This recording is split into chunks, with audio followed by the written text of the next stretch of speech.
Olá a todas e todos, este é o programa Realmente Existente, vinculado ao canal do Mimesis Conexões Artísticas. O Mimesis é um coletivo de Curitiba, no Paraná, um coletivo independente e militante que trabalha a relação entre arte, ética e política.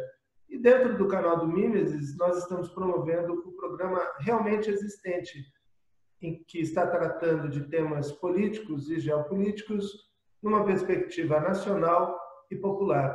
O meu nome é Paulo Biasotti Filho e eu estou aqui com o Fernando Marcelino e o Crisanto Figueiredo. Tudo bem, Fernando? Beleza? Salve.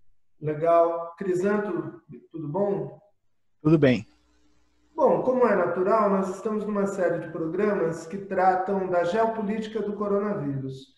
A crise do coronavírus, do Covid-17, numa perspectiva política e geopolítica. Nós tivemos uma apresentação do Fernando sobre as medidas tomadas pela China, mais especificamente pela cidade de Wuhan. E hoje nós vamos ter o tema do coronavírus e a guerra híbrida contra a China, enfim, a disputa dentro da mídia das narrativas relativamente ao coronavírus. O Crisanto vai fazer essa exposição, Crisanto que inclusive traduziu o livro do Corípico sobre guerras híbridas. Tudo bem, Crisanto? Então passo aí a palavra para você.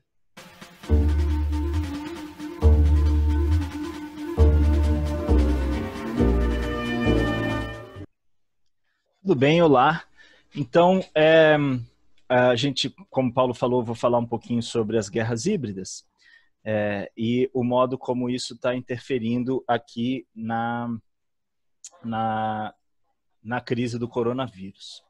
Eu acho que tem pelo menos dois aspectos importantes aqui nesse tema, que é o modo como a crise do coronavírus gera disputas bastante acirradas por modelos de gestão da crise entre Ocidente e Oriente, entre Europa e Estados Unidos de um lado, China do outro, e disputas de narrativa, principalmente no que diz respeito à origem do coronavírus.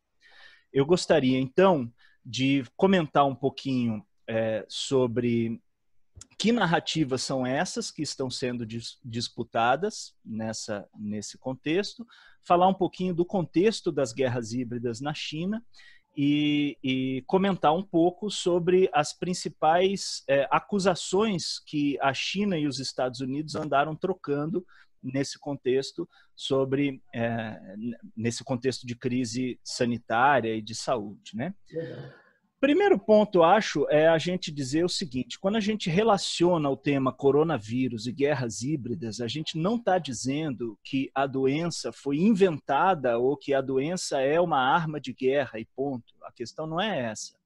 A doença é uma realidade, ela é um fato, é uma coisa grave, porém, uma vez que ela é uma realidade instalada, ela é capturada por disputas dentro do quadro geopolítico maior, que inclusive o Paulo vai comentar no momento posterior, que desde que o Trump assume a presidência dos Estados Unidos tem se intensificado muito a disputa, a tensão entre China e Estados Unidos, né? Bom, quando a gente fala de guerra híbrida, esse conceito de guerra híbrida é um conceito do Andrew Corípico, que escreveu esse livro aqui, que está nessa imagem, né? E que é um conceito que basicamente envolve revoluções coloridas e táticas de guerra não convencional com o objetivo de mudar o regime de um país não alinhado ao imperialismo ou contrário aos interesses do imperialismo. Quando a gente fala em revoluções coloridas, o que é isso? É uma tática de guerra disfarçada de revoltas populares. Isso aconteceu na Primavera Árabe, aconteceu no Brasil em 2013, em que há várias evidências de interferência de países estrangeiros, grandes corporações, enfim, por trás, puxando as cordinhas, digamos assim, dessas revoltas. E táticas de guerra não convencional é tudo aquilo que é a guerra que não é de bala, de bomba, de trincheira, enfim. A guerra nuclear, por exemplo, é uma guerra não convencional. A guerra de informação é uma guerra não convencional, e aqui o meu tema é principalmente esse aspecto, a guerra de informação, o modo como as notícias estão sendo disputadas nesse contexto. Tem um personagem que liga as revoltas, as revoluções coloridas de Hong Kong, que tem aqui nessa imagem, ao coronavírus. Esse personagem é esse sujeito aqui, que é um advogado chinês chamado Shen Qiushi, dissidente, advogado, jornalista, autoproclamado jornalista e provocador, que tem feito todas as coberturas no sentido de tentar desmoralizar, enfraquecer, fazer denúncias levianas sobre a gestão do Partido Comunista, sobre o modo como o Partido Comunista lida aí nas crises. Ele foi o principal divulgador das revoluções, das últimas manifestações de Hong Kong, contrárias ao partido, e ele fez também uma live que ficou mais ou menos famosa nos meios ocidentais, em Wuhan, durante a crise do coronavírus, para tentar denunciar suposta negligência do Partido Comunista em relação à crise do coronavírus. O Ocidente, inclusive, tem divulgado que ele está desaparecido, uma informação difícil de confirmar. Porém, essa ideia de que o partido teria demorado para tomar uma atitude, a gente vê na própria cronologia dos fatos que é bastante relativa, né, para dizer o mínimo. Porque os primeiros casos foram identificados em 26 de dezembro como uma estranha pneumonia, isso foi divulgado pelas autoridades do partido, pelas autoridades médicas e sanitárias, e aí você tem uma sequência de dias, em 30 de dezembro identificando a doença, em 8 de janeiro identificando, já que se tratava do Covid-19, estudos publicados 12 de janeiro, 22 de janeiro, com a confirmação do número de casos, mais de 500 e de mortes, e em 23 de janeiro, quando o partido finalmente toma a decisão de fechar as fronteiras. Um espaço de menos de 2 meses para que se tome a primeira decisão política efetiva, parece relativizar um pouco essa ideia de que o partido foi negligente na gestão da crise, né? Então, isso já demonstra um pouco a guerra de informações que existe em torno desse fato. Um aspecto que me chama bastante atenção é o fato de que as primeiras doenças, os primeiros casos de infecção foram identificados no mercado de frutos do mar de Wuhan. Está aqui uma foto da fachada do mercado, aqui uma foto do mercado interditado já em 1º de janeiro. Você vê que foi rápida ali a gestão. Só que saiu um artigo recentemente na revista The Lancet, contestando, com cientistas, contestando a hipótese de que a doença tenha aparecido no mercado. Portanto, até a origem dessa doença está sendo contestada nos principais meios aí entre os cientistas, entre os meios de comunicação. Fora isso, muita gente já deve ter se deparado com o fato de que, um pouquinho antes da crise aparecer em Wuhan, Wuhan foi a sede dos Jogos Mundiais Militares, a 7ª edição dos Jogos Mundiais Militares, que aconteceram na mesma cidade onde se originou o coronavírus, cerca de um pouco mais de um mês antes dos casos serem identificados, e que contou com delegação de 100 países e mais de 10 mil atletas vindo, portanto, do mundo inteiro para Wuhan. Ora, é bem plausível, portanto, que se lance uma dúvida honesta sobre a origem do vírus ter sido na cidade de Wuhan. Bom, essa questão, esse discurso sobre a origem do vírus no mercado de Wuhan levou à divulgação na internet daquelas imagens que você já deve ter visto de uma pessoa comendo sopa de morcegos. E aí isso colou muito fortemente numa imagem racista e preconceituosa da população chinesa como sendo uma população que tem hábitos anti-higiênicos de alimentação, que tem hábitos não saudáveis, né, pouco saudáveis de alimentação. Notícia que, inclusive, essa hipótese já foi descartada. Existem notícias afirmando que a imagem é falsa, que inclusive ela sequer foi produzida em Wuhan. A imagem da sopa de morcego foi colhida na ilha de Palau, no Pacífico Sul, e que não existe registro do hábito de se comer sopa de morcegos em Wuhan e na China. Bom, essa notícia da sopa de morcego se colou muito também na divulgação que os americanos fizeram da crise, chamando a doença de vírus chinês. Essas duas coisas, esses dois elementos contribuíram para como é que eu posso dizer? Para a divulgação de uma noção racista sobre a origem da crise, que levou as autoridades chinesas a ficarem muito indignadas e responderem num tom bastante elegante, porém também agressivo em relação aos Estados Unidos. O jornal Global Times publicou um artigo levantando a hipótese de que a doença poderia ter se originado não no mercado de Wuhan, mas na delegação americana que participou dos Jogos Mundiais Militares de Wuhan. Só para que isso fique bastante claro, eu tenho aqui a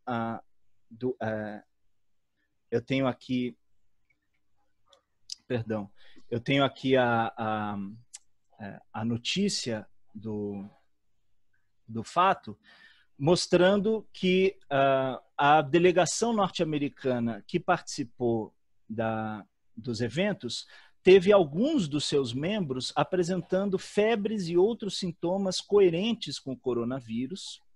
Isso somado ao fato de que os americanos jamais divulgaram quem foi o seu paciente zero, essa informação que está sendo divulgada na China. Quem foi o primeiro americano, afinal de contas, a ter coronavírus? Se os americanos se negam a dar essa informação, os chineses têm mais do que razões para levantar suspeitas de que isso pode ter acontecido. Nessa notícia aparece, inclusive, o nome da soldado e atleta norte-americana, Mathieu Benassi, que teve um irmão que trabalhou no laboratório de patógenos e de pesquisas bioquímicas dos Estados Unidos, o laboratório de Fort Detrick, que coincidentemente foi fechado pelas próprias Forças Armadas dos Estados Unidos um mês antes dos Jogos Mundiais Militares. Então, se você pega a cronologia, tem o fechamento do laboratório em julho, as Olimpíadas acontecendo em outubro, a pandemia acontecendo no mês seguinte, né? Eu tenho aqui para vocês, só para vocês terem uma ideia, algumas imagens desse laboratório de Fort Detrick fechado em julho de 2019. Portanto, a gente vê no noticiário essa crise bastante grave de informação, essa guerra de informação acontecendo entre as duas principais potências hegemônicas, né, no mundo hoje, que é a China e os Estados Unidos. Daí, também os Estados Unidos, uma vez que a gente ainda está no coração da crise, os Estados Unidos também lançaram mais recentemente, num artigo desse jornalista Gordon Watts, a hipótese de que um laboratório de patógenos, um laboratório militar de patógenos chinês, também poderia ter sido a origem da crise, já que esse laboratório fica em Wuhan. É curioso notar, entretanto, que esse jornalista Gordon Watts, por sua vez, é obrigado a admitir que esse laboratório de Wuhan segue todos os protocolos recomendados pela ONU e que é uma referência em segurança na gestão dessas pesquisas, que são pesquisas muito graves e muito perigosas, né? Quando a gente comenta que o laboratório de Fort Detrick foi fechado por razões de segurança, significa que os protocolos que o laboratório cumpria para evitar que as doenças escapassem do laboratório e contaminassem a população ao redor eram protocolos insuficientes, em relação às normas protocolares. Daí o fechamento do laboratório, né? Bom, é isso. Eu gostaria apenas de mostrar aqui um pouquinho essa notícia do jornal chinês Global Times, levantando aqui a suspeita em relação à origem da crise na delegação de atletas militares norte-americanos, é essa notícia aqui, US urged to release health info about military athletes, no jornal Global Times. Eu acho que a guerra híbrida tem sido a tônica dessa Guerra Fria contemporânea, e um pouco dessas notícias mostram aí como que essa crise do coronavírus foi capturada nessa dinâmica de guerras aí. É isso, Paulo. Legal, Crisanto. Muito legal a síntese que você fez, né, colocando essas várias hipóteses sobre a origem, além, obviamente, da hipótese de uma origem simplesmente natural, mas, sobretudo, situando a crise do coronavírus dentro do discurso geopolítico e dessa disputa sobre a narrativa Às vezes a gente não gosta muito de usar essa expressão, não gosta de disputa de narrativa, porque no âmbito pós-moderno dá a entender que não existe a verdade, não existe a realidade. Mas aqui, nesse caso, se aplica, porque justamente essa máquina semiótica geopolítica visa a nos distanciar, né, sempre dessa verdade. Eu acho interessante esse conceito de guerra híbrida, queria comentar, Crisanto, Fernando, porque nós vivemos, por exemplo, em 2018 e antes da eleição do Trump, uma guerra semiótica comandada pela Cambridge Analytica, pelo Steve Bannon. Nós ainda vamos tratar melhor em outra oportunidade, mas o Coríbico trata de um tipo de guerra híbrida, eu creio, um pouco diferente, que é a guerra híbrida contra regimes populares ou de esquerda, levada em nome de um ideal supostamente democrático. Eu acho que foi o que aconteceu, por exemplo, na Ucrânia, denunciando o governo legitimamente eleito da Ucrânia como um governo ditatorial. Esse governo foi deposto numa revolução e disso resultou um governo fascista que está lá em crise, mas enfim, um governo ucraniano fascista. É o mesmo discurso que é feito contra o Maduro. Então, no jornalismo brasileiro e internacional, o Maduro é um ditador. O Maduro foi eleito, mas ele é um ditador. Já na Arábia Saudita, o cara é rei. Quer dizer, ele se auto-intitula rei, não foi eleito, não é nada. A Arábia Saudita é uma ditadura completa, mas lá não se diz que ele seja um ditador, se diz que ele seja um rei. E essa guerra híbrida é constantemente feita contra a China. Quer dizer, a China viola os direitos humanos, a China que atrasou. Você imagina que os primeiros informes são do final de dezembro e, de todo modo, em meados de janeiro já há informes oficiais.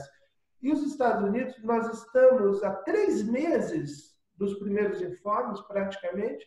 Os Estados Unidos já superam 15 mil mortes e a China, que é um regime atrasado, né? Então, essa guerra híbrida, eu acho que é um conceito importante. Essa guerra híbrida feita em nome de uma suposta democracia contra governos populares e de esquerda, que tem sido uma tônica, como você comentou, foi também em 2013 no Brasil.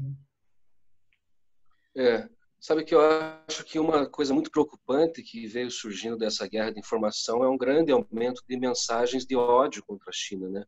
Sim. Então, aqui no Brasil, por exemplo, Bolsonaro, por meio do Gabinete do Ódio, vem realizando uma campanha muito intensa, né, do WhatsApp, difundindo uma série de mentiras, né, contra os chineses, né?